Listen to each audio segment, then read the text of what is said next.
ఓం గం గణపతియే నమః. శివాయ గురవే నమః. జ్ఞానక్షం యూట్యూబ్ ప్రేక్షకులందరికీ కూడా స్వాగతం. చాలామందికి గణపతి స్వామివారు ఎటువంటి అడ్డులు, ఆటంకాలు, విఘ్నాలు ఇవన్నీ కూడా తొలగించటంలో చాలా అద్భుతమైనటువంటి భగవత్ స్వరూపాలు అనబడేటువంటి విషయము చాలామందికి తెలుసు. కానీ ఏ సమయంలో ఈ యొక్క గణపతి స్వామివారి యొక్క మంత్రం జపిస్తే అత్యంత శక్తి ప్రభావంగా పనిచేస్తుందో మీకు తెలుసా? ఉదయము సూర్యోదయం అయిన తర్వాతో, మధ్యాహ్నమైనటువంటి కాలంలోనో కాదు. ఎప్పుడూ కూడా చీకటిలో గణపతి స్వామి వారి యొక్క మంత్రాన్ని భక్తి శ్రద్ధలతో కూర్చొని జపం చేస్తే చాలా శక్తివంతంగా ప్రభావితం చూపుతుంది. అంటే ఉదాహరణకి తెల్లవారుజామున 4-6 మధ్యలో కానీ, లేదు అనంటే సూర్యాస్తమయం అయ్యిందని తర్వాత, అంటే సాయంత్రం 7 గంటల తర్వాత నుంచి. ఇప్పుడు అన్నిటికన్నా ముఖ్యంగా శక్తివంతంగా, ప్రభావితంగా మీకు పని చేయాలి అని అనుకుంటే గనక, మీరు సాయంత్రం పూట మీ యొక్క తిండి, ఆహారం పూర్తయిపోయిన తర్వాత, పలహారమే కావచ్చు, భోజనమే కావచ్చు, అయిపోయిన తర్వాత కాళ్ళు చేతులు కడుక్కుని, అంటే పడుకునే ముందు ఈ యొక్క మంత్ర జపాన్ని చేస్తే చాలా శక్తివంతంగా పనిచేస్తుంది. దేనికోసమని కూడా చెప్తాను. పడుకునే ముందు ఆహారం కూడా పూర్తయిపోయిన తర్వాత చక్కటి ఒక మ్యాట్ కానీ, ఒక ఆసనం కానీ, చాప కానీ వేసుకొని కూర్చోండి. తూర్పు ముఖంగా తిరిగి కూర్చోండి. అంటే సూర్యోదయం ఎటువైపు అయితే అవుతుందో అటువైపు మీరు ముఖము తిప్పి కూర్చోవాలి. ఈ విధంగా కూర్చొని నమస్కారం చేసుకుని ఓం గం గణపతయే నమః అనబడేటువంటి మంత్రాన్ని జపము చెయ్యండి. ఎన్నిసార్లు? మీ యొక్క శక్తి కొలది జపం చెయ్యాలి. శక్తి ఎక్కువగా లేనటువంటి వాళ్ళు, అంటే ఓపిక లేనటువంటి వాళ్ళు ఒక 27 సార్లు కనీసం జపం చెయ్యాలి.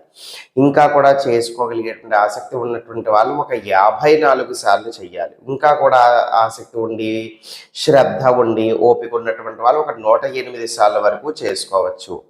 ఈ విధంగా జపము పూర్తయిపోయిన తర్వాత కనీసం ఒక 3 నిమిషాల పాటు అదే విధంగా ఎక్కడైతే మీరు జపం చేశారో కళ్ళు మూసుకొని కూర్చోండి.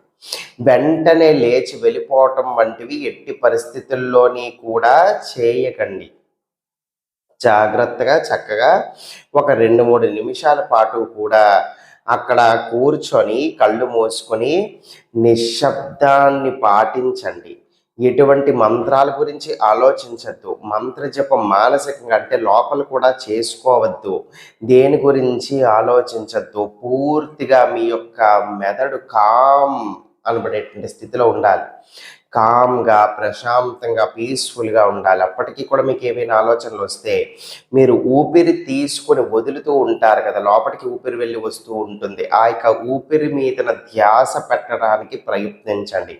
ఆ ఊపిరిని గమనించండి తప్ప ఇంక ఏ ఆలోచనలు కూడా చేయకండి. ఒక 3 నిమిషాల పాటు జపం పూర్తయిపోయిన తర్వాత అప్పుడు ఒక 2-3 నిమిషాలు ఆ విధమైన స్థితిలో ఉండి, ఎటువంటి ఆలోచనలు కూడా లేకుండా ప్రశాంతంగా మీ యొక్క మెదడుని ఏర్పరచుకున్న తర్వాత అప్పుడు వెళ్ళి చక్కగా పడుకోండి, నిద్రపోండి. ఈ విధంగా మొదలుపెట్టినటువంటి రోజు నుంచి ఏ రోజైనా మొదలుపెట్టచ్చు. గణపతి స్వామి వారికి సంబంధించినటువంటిది కాబట్టి బుధవారం నాడు మొదలుపెట్టడానికి ప్రయత్నించండి. ఈ విధంగా మొదలుపెట్టినటువంటి రోజు నుంచి వరుసగా ఒక 7 రోజులు ఈ యొక్క పని చేసి చూడండి. ఒకానొక సమయంలో అతడికి, ఇప్పుడు మీకు ఇది ఏ విధంగా పనిచేస్తుంది అంటే, మీకు ఈ యొక్క జరిగినటువంటి యొక్క సంఘటన చెప్తే మీకే అర్థమవుతుంది. ఒకానొక సమయంలో ఒక వ్యక్తి అన్ని జాబుల కోసము ఇంటర్వ్యూలకు వెళ్తూ ఉంటుంటే రిజెక్ట్ అవుతూ ఉన్నాడు. ఆర్థిక పరమైనటువంటి సమస్యలు, కష్టాలు, ఇబ్బందులు అన్నిటితోని కూడా మునిగిపోయి ఉన్నాడు. ఇంటా బయట ఎక్కడ కూడా గౌరవము, మర్యాద ఏమీ కూడా లేదు. చాలా దుర్భరమైనటువంటి ఇబ్బందికరమైనటువంటి జీవితాన్ని గడుపుతూ ఉన్నాడు.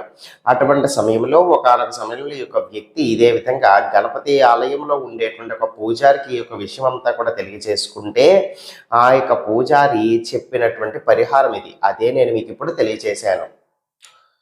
అయితే సరే కదా అని చెప్పేసి ఇదంతా కూడా విన్నదని తర్వాత ఆ యొక్క వ్యక్తి అదే విధంగానే ఈ యొక్క పరిహారాన్ని ఆచరించాడు. ఈ యొక్క మంత్ర జపం రోజు కూడా నిద్రపోయే ముందు ఈ విధంగా జపం చేయటము, ప్రశాంతంగా నిర్మలంగా ఎటువంటి ఆలోచన లేకుండా జపం పూర్తయిపోయిన తర్వాత ఒక 3 నిమిషాల పాటు అదే విధంగా ఉండటము.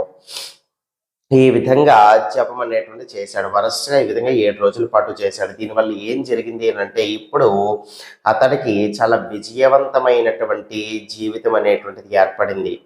అంటే అన్ని అడ్డులు, ఆటంకాలు కూడా తొలగిపోయి చక్కగా జాబ్ అనేటువంటిది వచ్చింది. చక్కటి ధన సమస్యలన్నీ కూడా తీరిపోయాయి. ఆర్థికపరమైన కష్టాలన్నీ కూడా గట్టెక్కిపోయాయి. ఇప్పుడు చక్కటి ధన సంపాదనతో విజయవంతమైన జీవితాన్ని గడుపుతూ ఉన్నాడు. ఇది దేనివల్ల ఏర్పడింది అంటే గుర్తుపెట్టుకోండి. ఈ విధంగా ఈ యొక్క పరిహారాన్ని మీరు కనుక ఆచరించినట్లయితే ఆ గణపతి స్వామి వారి యొక్క శక్తి, అనుగ్రహము, దయ ఖచ్చితంగా మీ పట్ల ఉంటుందన్నమాట. దాని ద్వారా ఏం జరుగుతుంది అంటే, మీరు పడుతున్నటువంటి ఇబ్బందులు, కష్టాలు ఏ విధంగా తొలగింప చేసుకోవచ్చు, ఏ విధంగా అవి తొలగుతాయి అనబడేటువంటి సరైనటువంటి తెలివితేటలు, సరైనటువంటి ఆలోచనలు ఇవన్నీ కూడా మీ అంతట మీకే వస్తాయి. అది గణపతి స్వామి వారి యొక్క అనుగ్రహం చేతన మీకు జరుగుతుందన్నమాట. అందుకొని సైలెంట్గా ఉండాలన్నమాట. జపం పూర్తయిపోయిన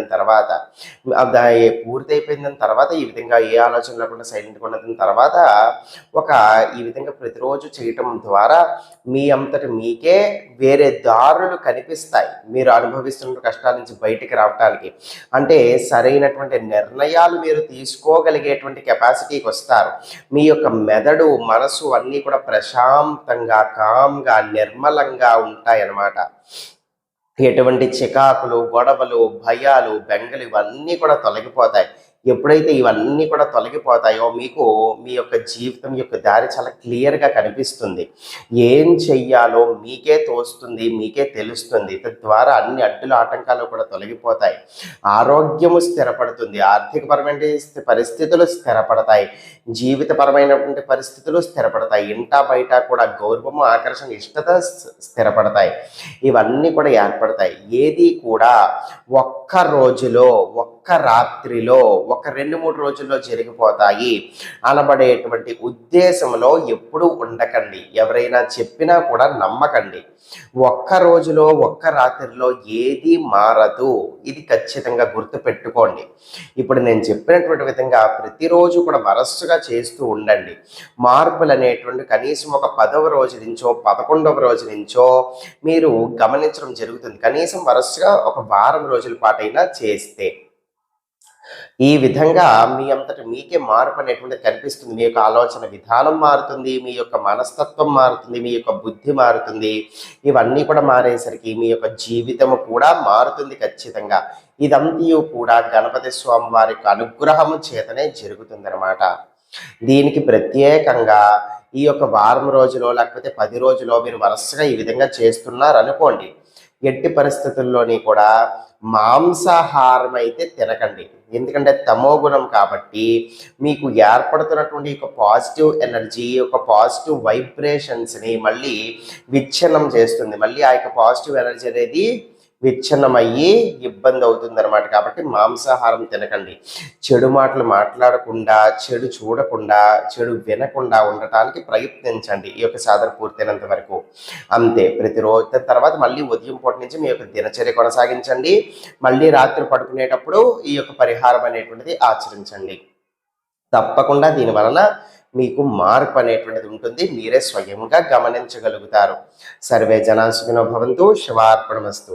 ఈ యొక్క పాశుపత తంత్ర ప్రక్రియల ద్వారా ఇవి చేయించుకోవాలి అని అనుకుంటే గనక ఇప్పుడే మీకు కనిపిస్తున్నటువంటి ఈ యొక్క నెంబర్కి వాట్సాప్లో మీరు సంప్రదించవచ్చు.